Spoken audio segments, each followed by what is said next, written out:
Vote ইসলামে শুধু নাগরিক অধিকার নয়, এটি একটি গুরুত্বপূর্ণ আমানত ও সাক্ষ্য। একজন ভোটারের সিদ্ধান্ত সমাজ ও রাষ্ট্রের ভবিষ্যৎকে প্রভাবিত করে। তাই ইসলামের দৃষ্টিতে ভোটার ও প্রার্থীর দায়িত্ব জানা ও তা অনুযায়ী ভোট দেয়া প্রত্যেক মুসলমানের জন্য অপরিহার্য। বিস্তারিত ডেস্ক রিপোর্টে। ইসলামে ভোট একটি গুরুত্বপূর্ণ আমানত। এটি নিছক পার্থিব বিষয় নয়, বরং সঠিক ও যোগ্য ব্যক্তিকে দায়িত্ব অর্পণের একটি দ্বীনি ও নৈতিক দায়িত্ব। মহান আল্লাহ বলেন, নিশ্চয়ই আল্লাহ তোমাদের নির্দেশ দিচ্ছেন আমানত তার হকদারকে প্রত্যর্পণ করতে। তোমরা যখন মানুষের মধ্যে বিচার কার্য পরিচালনা করবে, তখন ন্যায়পরায়ণতার সঙ্গে বিচার করবে।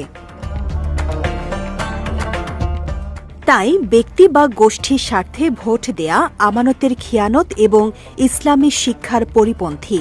ভোট প্রয়োগে ব্যক্তির স্বার্থ প্রাধান্য পেলে সমাজে দুর্নীতি, সন্ত্রাস, মাদক ও অবিচার বেড়ে যায়। রাসূলুল্লাহ সাল্লাল্লাহু আলাইহি ওয়াসাল্লাম সতর্ক করে বলেছেন, যখন আমানত নষ্ট হবে তখন কিয়ামত ঘনিয়ে আসবে। অর্থ বা সুবিধার বিনিময়ে অযোগ্য ব্যক্তিকে ভোট দেয়া ঘুষের শামিল এবং রাষ্ট্র ও সমাজের সঙ্গে বিশ্বাসঘাতকতা। ভোট দেয়া, প্রচারণা চালানো বা কাউকে সমর্থন করা এক ধরনের সাক্ষ্য ও সুপারিশ। অযোগ্য ব্যক্তির পক্ষে সাক্ষ্য দেয়া মিথ্যা সাক্ষ্যের অন্তর্ভুক্ত, যা মারাত্মক গুনাহ। পবিত্র কোরআনে ইরশাদ হয়েছে, কেউ কোনো ভালো কাজের সুপারিশ করলে তাতে তার অংশ থাকবে এবং কেউ কোনো মন্দ কাজের সুপারিশ করলে তাতে তার অংশ থাকবে। আল্লাহ সর্ববিষয়ে নজর রাখেন।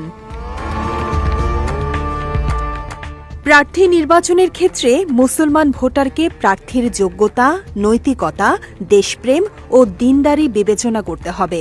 যারা ইসলাম ও দ্বীনের বিরুদ্ধে অবস্থান নেয়, জুলুম ও দুর্নীতির সঙ্গে জড়িত, তাদের ভোট দেয়া বৈধ নয়। কেউ যোগ্য না হলে ভোট দেয়া থেকে বিরত থাকাও বৈধ।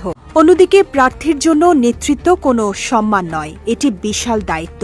নিজেকে যোগ্য দাবি করে দায়িত্ব নিয়ে ব্যর্থ হলে সে আল্লাহর কাছে জবাবদিহির মুখোমুখি হবে। রাসূলুল্লাহ সাল্লাল্লাহু আলাইহি ওয়াসাল্লাম নেতৃত্ব চাইতে নিষেধ করেছেন। সবশেষে বলা যায়, ভোট দেয়া একটি দ্বীনি দায়িত্ব। ভোট থেকে বিরত থাকলে যোগ্যরা বঞ্চিত হয় এবং দুর্নীতিবাজরা সুযোগ পায়। তাই সত্য সাক্ষ্য দিয়ে যোগ্য ব্যক্তিকে ভোট দেয়াই একজন মুমিনের কর্তব্য।